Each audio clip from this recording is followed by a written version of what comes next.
5, 4, 3, 2, 1, go. Go. 100, severe left 1.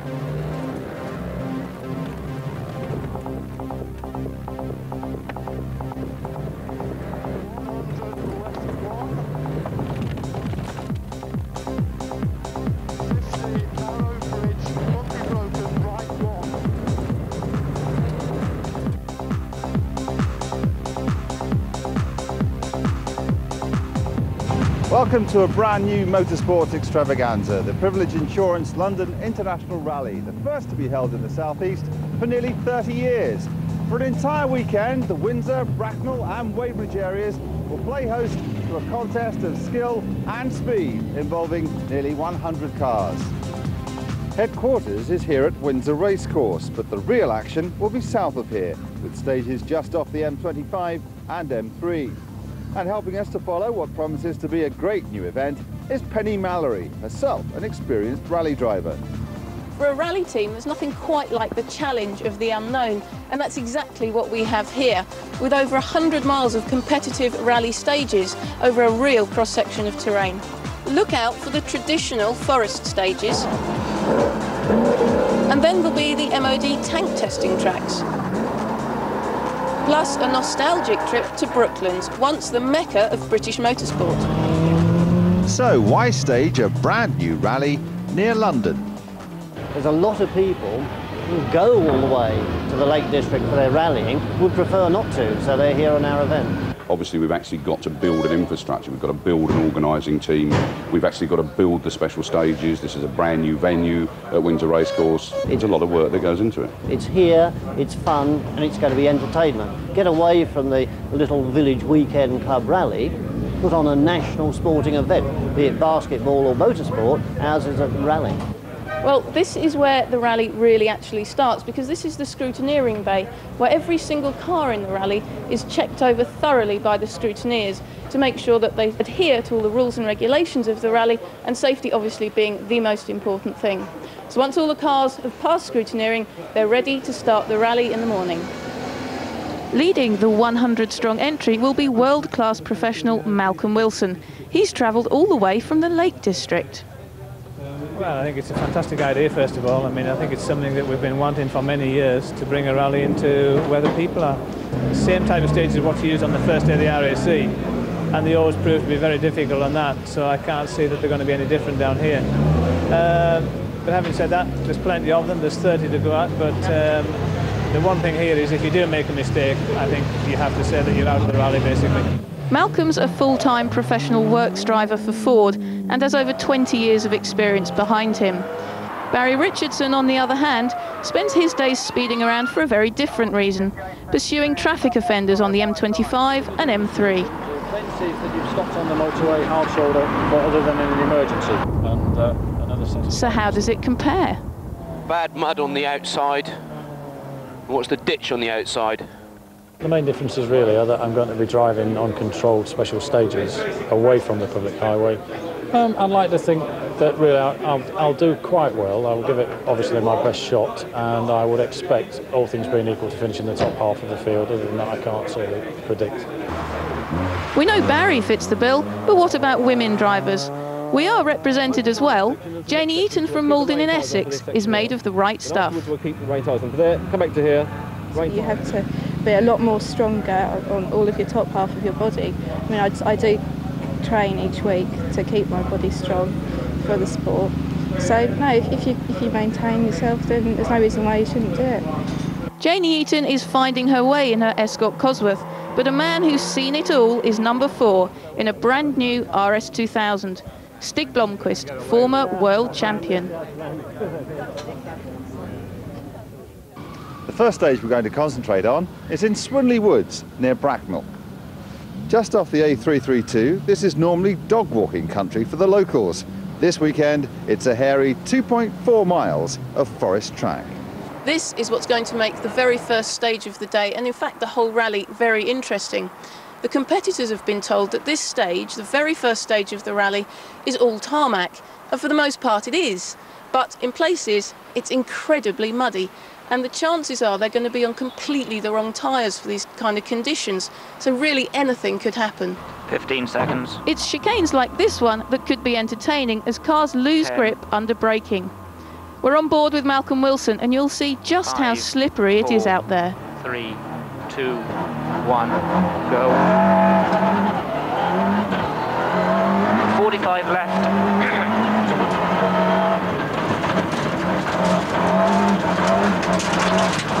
Junction 90 right.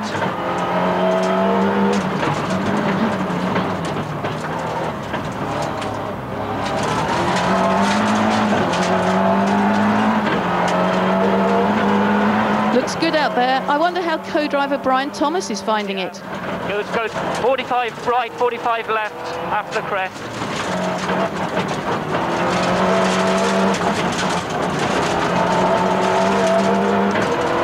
Continues to the chicane. Left, right, left. They're talking through an intercom system and they develop their own pace and jargon so that Malcolm gets the right information at the right time.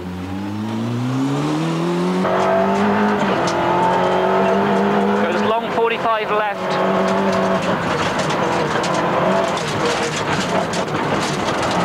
And 45 left. And junction 45 left into 90 right. Watch him approach this corner. See how close the gears are and how quickly he can get up and down the gearbox.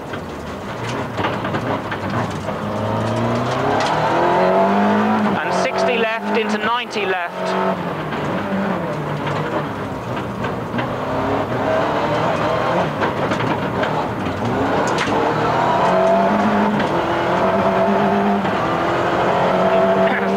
Into 45 left, don't cut. He means don't cut the corner, and it was a good shout because as you can see there was a sharp curb looming.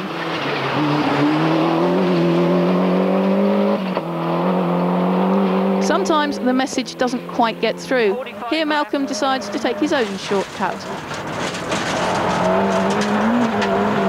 And crest into chicane. The left, right, left.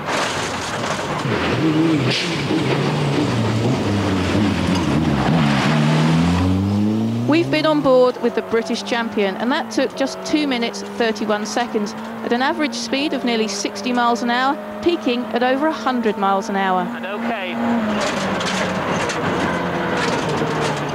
Steve Hill and Stella Boyle set the fastest times on both stages 1 and 2 in their Mitsubishi Galant, beating Malcolm Wilson by 3 seconds on each stage.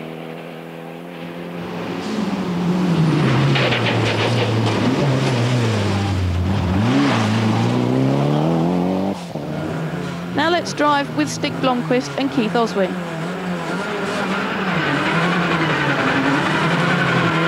And Stig, remember, it's slippery out there.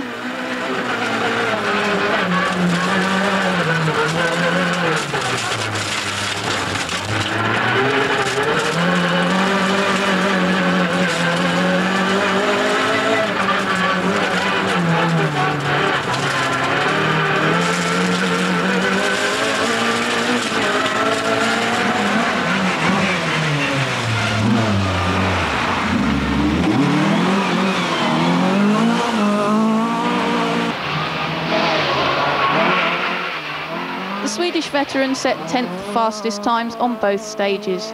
Not bad for first time out in the car. It was only 2 months since he won the Czechoslovakian rally in a Skoda.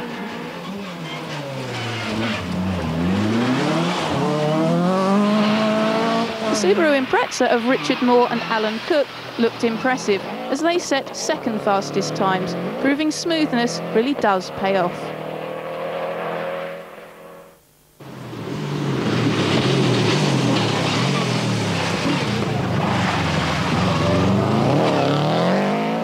Car 25, a Peugeot 205 driven by Richard Metcalf and Donald Hale, set an incredible 6th fastest stage time. Not wishing to take anything away from them, but maybe this was the reason why. Number 33, Paul Khalid in a Nissan 240 RS, was a little ambitious, wiping out the chicane, and as the marshals struggled to rebuild it, well, the absence of the chicane was just too much of a shock for car 34, Andy Colleran.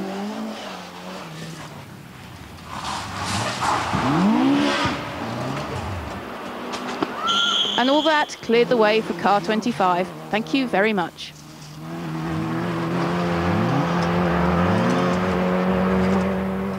Nearly everyone was caught out by the greasy, muddy surface this first morning, but thankfully no major mishaps.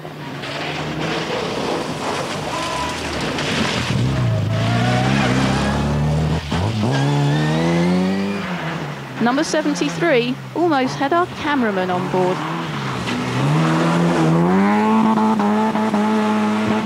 Did I say no major mishaps? Oh, that is of course except for Steve Hendy and Mark Milton in their brand new Formula 2 RS2000. The London Rally's first real casualty. So what happened? We got a little bit caught out on this corner here. First run through, we took it fairly steady. The car's brand new. We got a little bit overconfident on the second run through. Thought it was going okay, and we just got caught out really. Really sorry to see you out. Yeah, so are we. Now let's join Tony Jardine, a Formula 1 pit lane television commentator, co-driven by the Sun journalist Stephen McKenley. They had a very eventful 2 days, as we'll be showing you.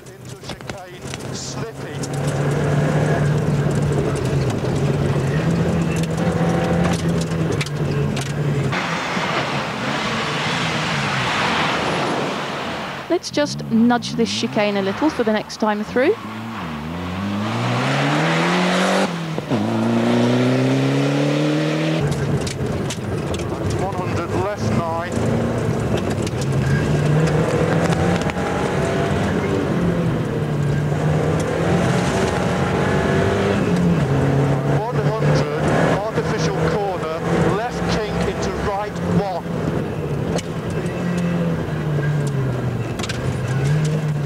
This is a four-wheel drive Escort Cosworth, 2 litres, turbocharged, and going for about 60 grand.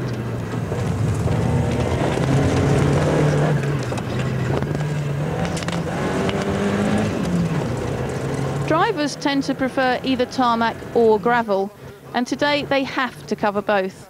Some of them are not so happy. But what's your problem? You're a rally driver, not a racing driver.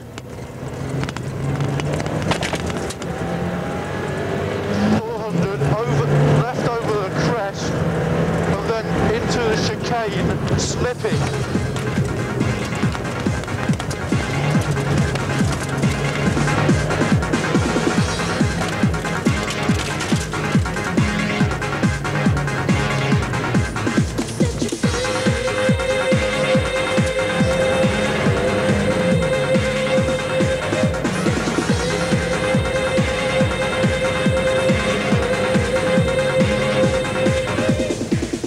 Two stages down, and Hill and Boyles have the lead by just 2 seconds from Messrs Moore and Cook. Nothing between Wilson and Thomas and Steve Doughty and Lynn Jenkins for third and fourth.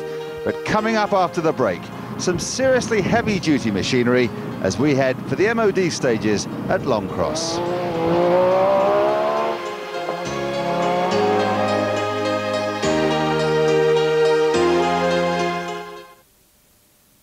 Would you recommend your motor insurance company to a friend? Is that what you're paying?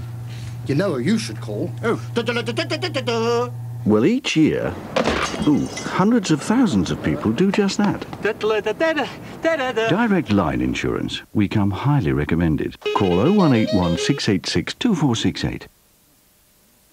Tales of the Black Horse. Morning, Posty. The unfounded fear. Good boy, Scorcher. Bill. And the bank would like to see us. Now then, Mr. and Mrs. Cooper, I see from our records that you're overdrawn to the tune of 1 groat. Can I bill them now, Master? Go ahead, Mongo. Fortunately, the Lloyd's bank manager merely wished to invite them to a service review. It's a chance for our new customers to tell us if there's any more that we can do to help. Scorcher. We'll shift some of your standing orders so they come after payday. Left-handed, eh? Perhaps you'd like one of our left-handed checkbooks. Ooh. Scorcher! Not to worry, I'll put one in the post. The Service Review, another legendary service from Lloyds Bank.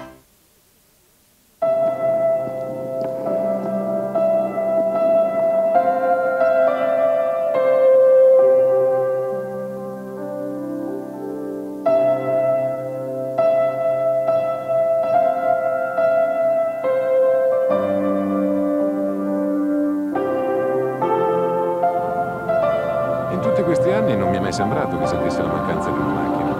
No, infatti, finora.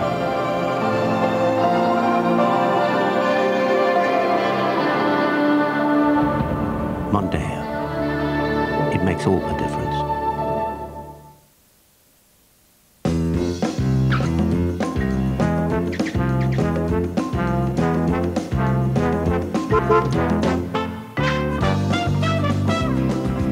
Shell have removed about half the lead from 4-star petrol.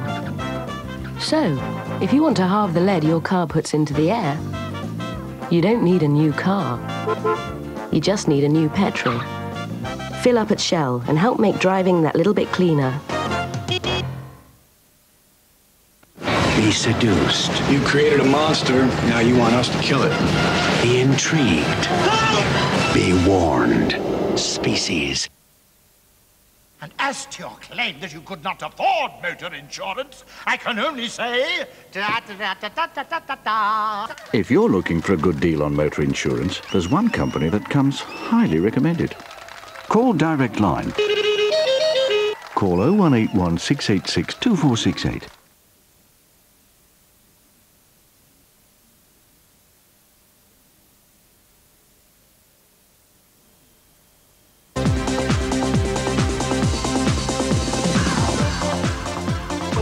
Welcome back to the London International Rally. Let's move straight on to our second major location, the MOD test circuit at Longcross.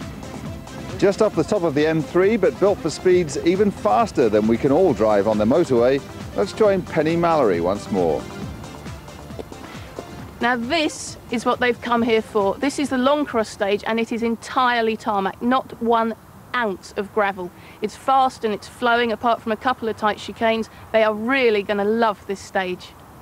One of the eccentricities of the rally stage here at Longcross are the really steep tank testing tracks, but today it's the rally cars that will be put to the test.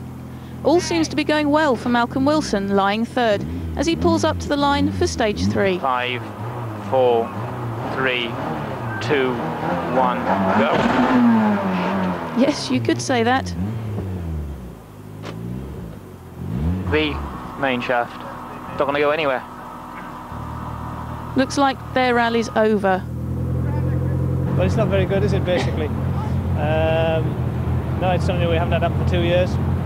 Don't know the reason why it's happened. I mean, it's not down to... obviously, all things are lifed on the car. And unfortunately, it decided to break here, which is, I suppose, one consolation is better here than the RAC, but even so, it's a little bit disappointing, really. Having no such problems were the Metro 6R4s, easily outpacing other cars. They're well suited to the tarmac and the fast corners, especially in the wet. Second quickest was Stephen Price, number 16, but his rally was to be over before the end of the day.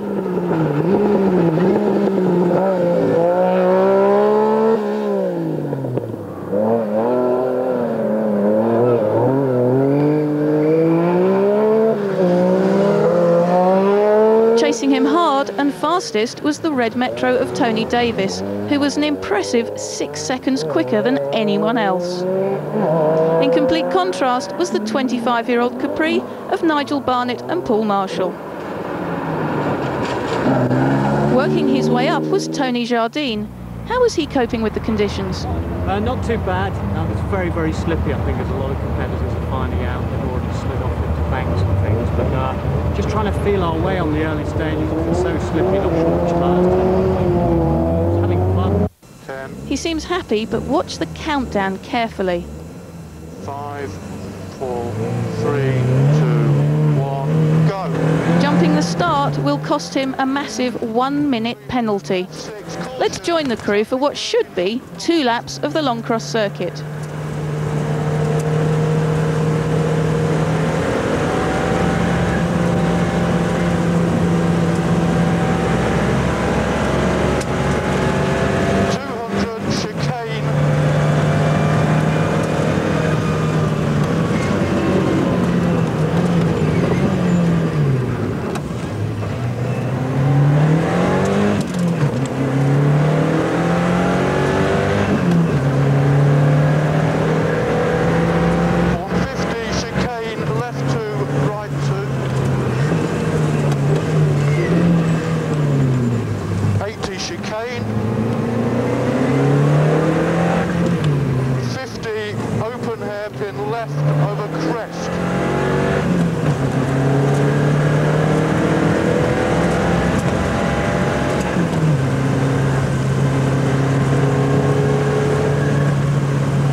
driver's job is to make sure they take the right route.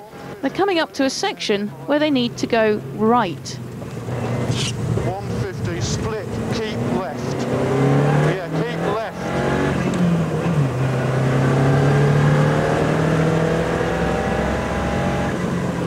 Oh dear, and look at those pages being frantically turned. That error has cost them a maximum stage time penalty of 14 minutes.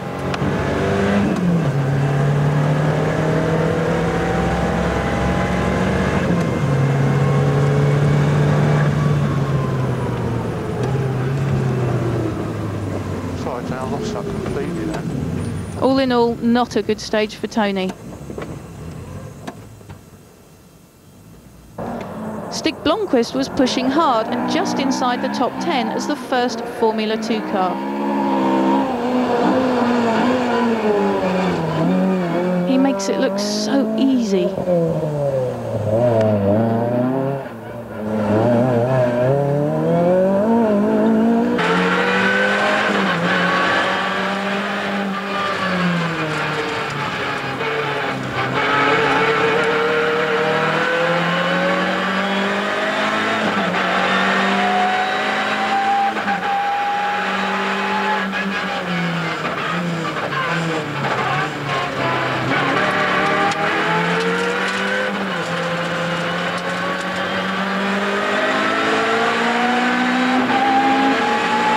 It's always good fun when you start catching another car. Pete Doughty, number 2, started his charge to the top in his unrestricted Cosworth by setting 6th fastest time on this stage.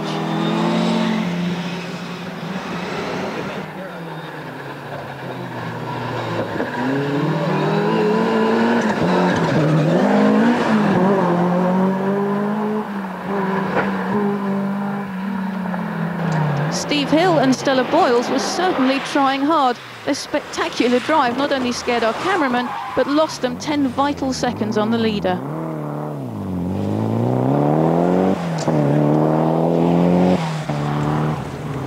After Longcross, the crews headed back into the forest, and for Tony Jardine, it was a chance to get back into the groove and claw back some lost time.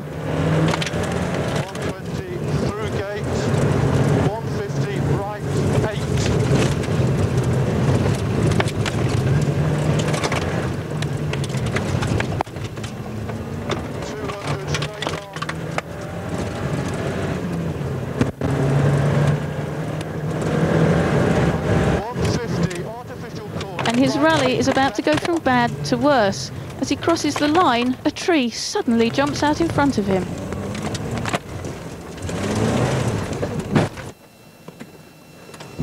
On behalf of every irate Formula One driver that you've approached in the pit lane, this gives me great pleasure. What went wrong then? Just about everything. We just had the biggest nightmares possible. We went the wrong way on a stage where there's a split, because there's no pace notes or anything. So we had to go around again. And then on the following stage, it was blocked, and then we had to wait for about 10 minutes. And on the flying finish, we got out of shape, took the boards out, and hit the ruts and straight into a tree on the other side, as you've seen. So it's just a succession of dramas, one after the other. And Stig 2 was in the dumps as a mechanical failure meant a tow back into Windsor and into retirement.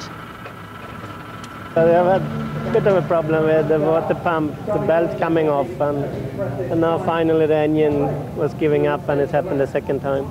You're the leader. Everybody else had a hard time of it. What's the difference? Slightly less harder time, I think. We certainly haven't had it easy. We've made plenty of mistakes, but we seem to have got away with it, you know, a lot lighter than the rest. Our next stop takes us to the historic old circuit at Brooklands, once the mecca for British motorsport. Nowadays, it's little more than a museum, but the London Rally should bring back plenty of memories for those old enough to remember Brooklands in its heyday. Penny Mallory isn't one of them. Brooklands Grand Prix circuit hasn't seen a major motorsporting event for nearly 60 years, and today, of course, is going to change all that. Apart from the first few corners, the rest of the route is made entirely of man-made chicanes, constructed from cones and pallets. So it's very tight, it's very twisty, and this is really going to show up everyone's car control. First car away was Steve Hill, currently lying second and third fastest through this stage.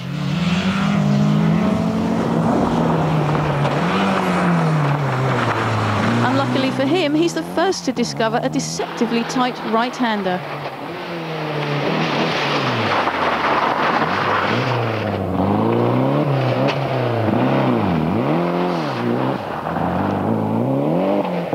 But he wasn't to be the only one. Richard Moore in his Subaru couldn't even hold down a top 10 stage time. And this will have contributed to why.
No such problems for current leader Pete Doughty, quickest through here both times, extending his lead by a further 10 seconds. And no problems through the tricky chicanes.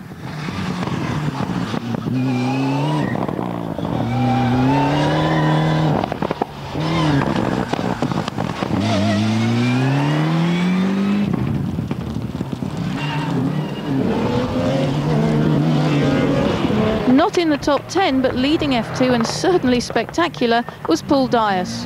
Let's hop on board his RS2000, which he chucks around like a Mark II Escort. Narrow bridge. Tight 90 right. Tight.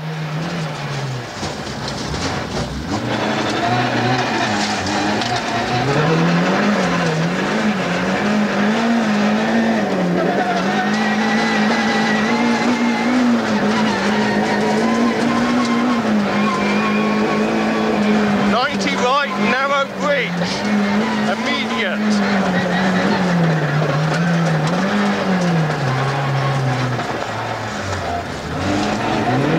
Camera. Fast left.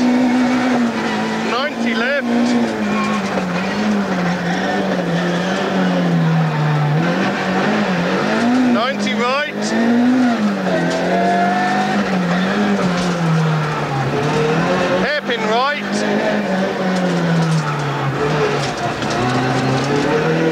Gates.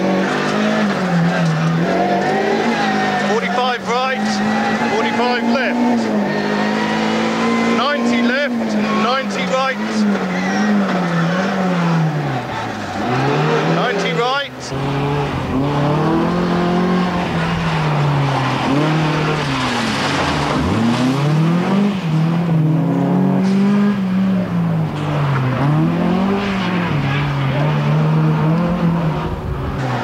Left.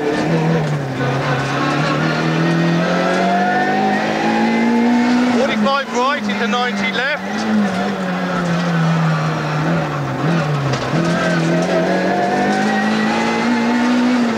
Right into hairpin left.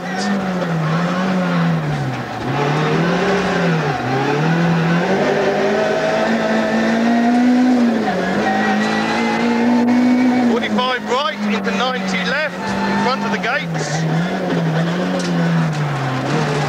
30 right, 90 left, immediate 90 right.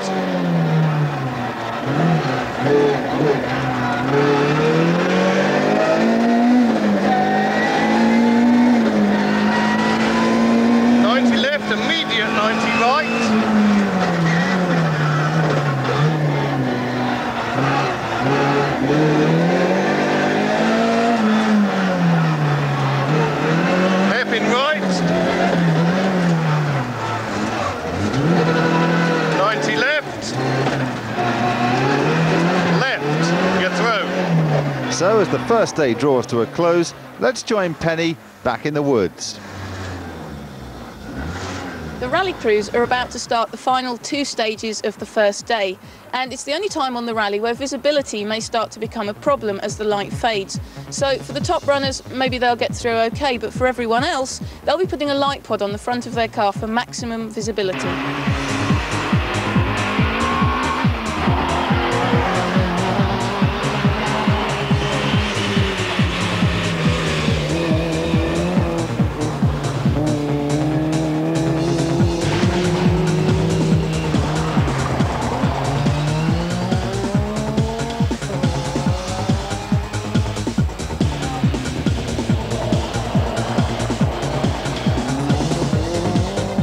So the leader after day one, Pete Doughty, 1.5 minutes ahead of the Hill and Boyles partnership. But Messrs Moore and Cook are just 30 seconds behind them, and Davis and Kitson just 25 seconds short of them. We'll join you in a couple of minutes.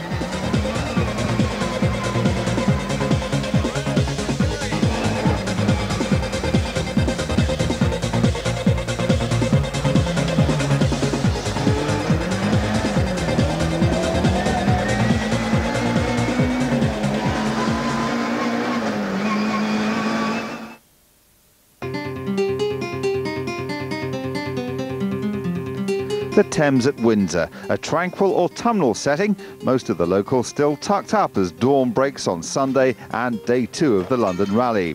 Some are bearing the scars of battle from day 1, but as it's Sunday, that good old British tradition still applies. You have to clean the car. Out on the first stage, all is peaceful. The silence will soon be broken though, and Penny's ready for the off.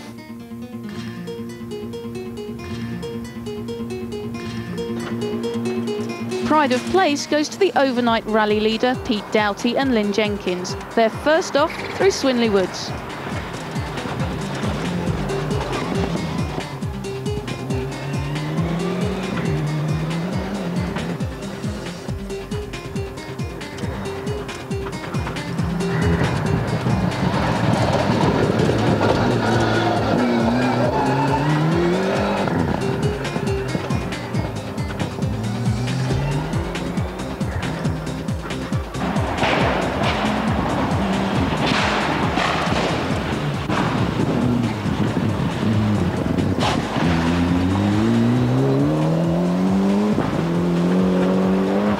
Despite the sunshine, the surface is still very greasy.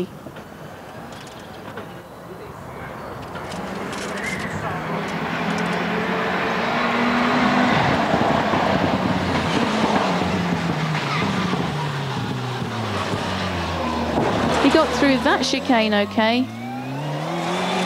He's only a couple of 100 yards from the end of the stage and he's going well until...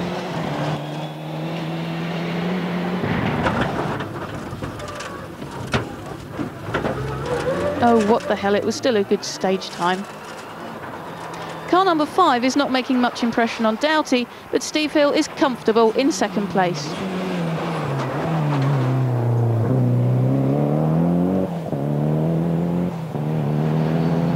Behind him is car 3 with Richard Moore still looking a smooth operator.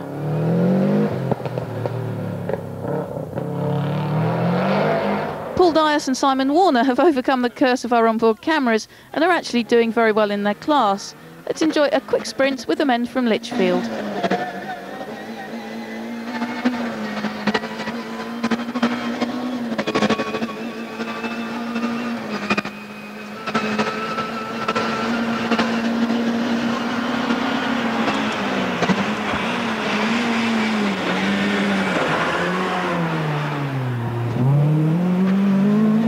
As ever, there are few who get off the straight and narrow, or is it that they try to widen the straight? Jeff Smith rearranging a chicane. And Mark Welch knocking lumps out of the woodwork as the drivers push to improve their placings on the closing stages. Apart from one little shunt on Saturday, Janie Eaton is still going strong. Another short straight up to the double, 60 right, 2 bites of the apple. Bit more, bit more.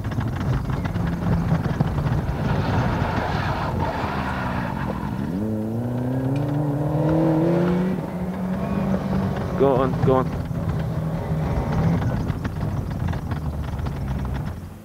Next stop, Brooklands. Police Constable Barry Richardson had spent most of Friday here testing his new Escort for the benefit of our cameras.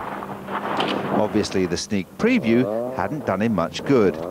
Now, no one likes to see a copper coming a cropper, so here it is again, from inside the car. And to think Barry was as keen to avoid any prangs as he was to do well in the rally. This will be the first time PC Richardson has left the scene of an accident. All guns blazing now with Pete Doughty, and not much time to admire the view as we hurtle towards the bridge. And you won't find this on your driving test. Watch that left-hand reach for the handbrake. Well, it certainly gets the job done. The handbrake turn is obviously a key part of Pete's repertoire. When you think about it, it's got to be the only way to get the car to change direction in one piece when you're hacking along at speeds like this. Timing, though, must be critical. Boot fairs are popular in these parts on a Sunday morning, though one boot here seems in imminent danger of some violent panel beating. And even if the boot stays intact, you wouldn't get much for the tyres once this stage has been completed.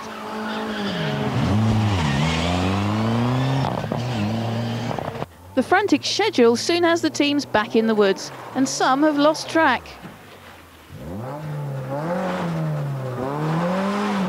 But the up and atom spirit is always there with these durable characters. We didn't quite go off. We up the bank and one side and back on again and spun finishing the foot the wrong way. We just reversed out them. Two of our club members were standing there waving, so I was trying to impress them. That's what it was. So it was a driver error? Well, it was, yes. Quarter of a second too late on the brakes and off the bank, but nothing, not a scratch, no damage. No, and only so the car's still going okay? Oh, yeah, only 10 seconds slower than the first time round. Amazing. Fantastic. Yeah, well, keep it going. Yeah, having a great day. Good. And just to prove that front running is not easy, Pete Doughty has another hairy moment on a forest stage.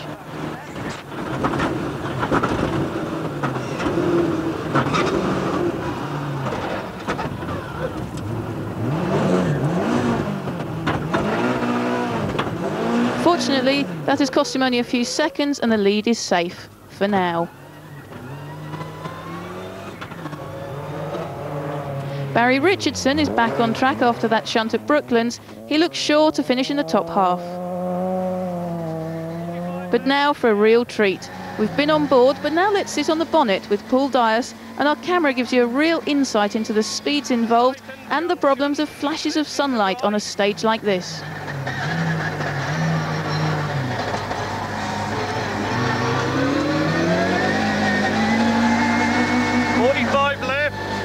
Tightens into 90 left.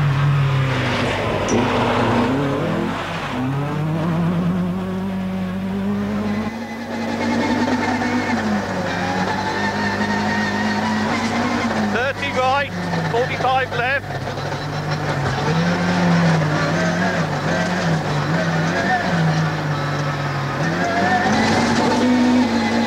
Smashing action pictures, but on occasions navigator Simon Warner sounded as if he was not so sure as they approached the chicane.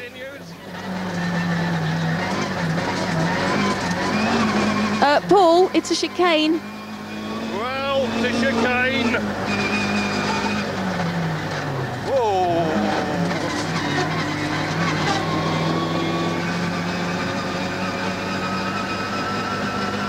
That run took 2 minutes 40 seconds, again around 60 miles an hour on average, 7th fastest on the stage. Meanwhile, the field is bunching up. Our Janie Eaton is being chased around the forest by the irrepressible Tony Jardine, only 5 seconds between the two. Jardine has had a much better second day, and as he arrives at Longcross for the very last stage... We dropped to 85th, and I think we made up 40 places yesterday afternoon, and we're now just 16 seconds behind third in the class for Group N. Fantastic. So, why were you so far down? Because we went wrong here yesterday down the split and we got a 14-minute penalty. Plus I jumped the start, which your camera unfortunately picked up, which gives me another minute. So we're 15 minutes behind, dropped us to 85th. That is one fantastic fight back. Yeah, well, hopefully that will be the story in the sun anyway. Quite fantastic. Well done. Keep it going. Thank you very much. See you later.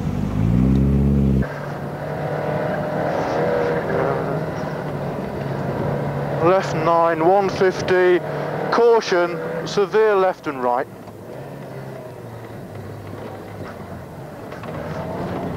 And 60, hairpin left into right 2. Jardine and partner Steve McKenley have been full frontal for most of this event, but it seems the pressure of Tony's cavalier approach may be getting to his navigator. And up the hill.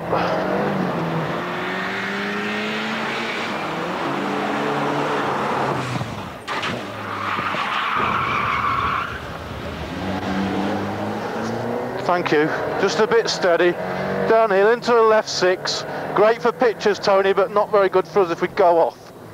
Tony took the hint, and after that there were no more heroics at Longcross from car number 50. And into a hairpin right. And that game of catch-up is here again. Paul Dyers right up the exhaust of car 35, Steve Pratt.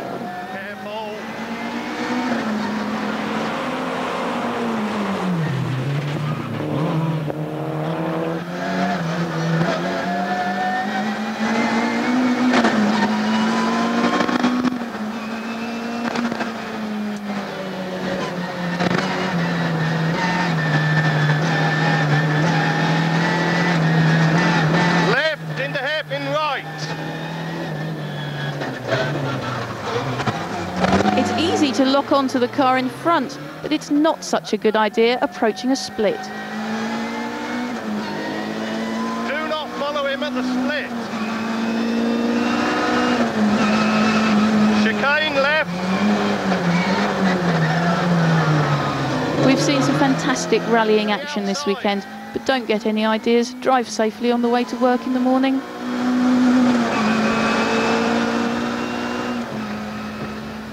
Pete Doughty had fairly cruised to victory, a winner by nearly 2 minutes. Any rally wins is good, but this one in particular, with it being so high profile, is the icing on the cake, especially as we've also wrapped up our National Tarmac Championship as well. What have been the highlights for you? The highlight was the last stage where I nearly lost everything on a big jump, and we just about made it over. We'll no doubt see it later. Here's what he was talking about. Steve Hill might have needed the St John's ambulance. Well, they were right behind him. How come you managed to get sponsorship from St John's ambulance? I don't. We do a lot with St John's ambulance throughout the year, helping them to promote products and this, that and the other, and I just put their decals on the car. St John's are doing a large promotion, a big drive to make the public aware of what actually St John's do and this, that and the other, and not just attend football matches and patch people up. Well, I think you've done your bit today. And what about those newspaper boys? They do use up a lot of trees, don't they? They're right, you know, life's no fun without the sun.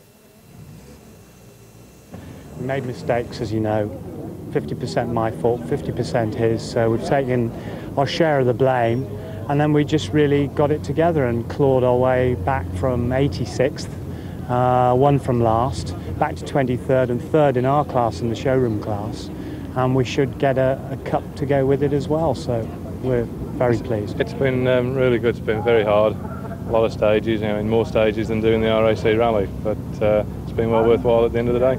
It's a new event and all the stages were new to you. Does that mean your workload goes up a bit? Yeah, obviously driving over stages you've never seen ever before. You've got a lot of things to think about, tyre choice, as well as, you know, where the actual roads go. There's a lot of people complaining that it is a tarmac rally, but I enjoy the forest. I enjoyed the rally. If you're going out there and don't expect it to be a bit muddy, then you shouldn't be rallying, as far as I'm concerned. It's been a really fun event. This weekend for me it's been a very steep learning curve. It's been very enjoyable. Beyond my wildest expectations, I find myself sort of finishing in the top third of the field and fourth in class, which, had somebody have told me that prior to the event, I think I would have been a little bit sort of sceptical that would have actually have happened. I know where your next stop's going to be, but you are aware you're with the traffic policeman, aren't you? Indeed, but my wife is driving me home, so I can wedge down as many as I like. Enjoy them. Thanks very much. Okay, cheers. So plenty to celebrate at the end of the first ever Privilege Insurance London International Rally. Successful enough surely to warrant a rendezvous at the same place, same time next year. Until then, from Penny and I, it's goodbye. We'll leave you with our winners, Pete Doughty and Lynn Jenkins.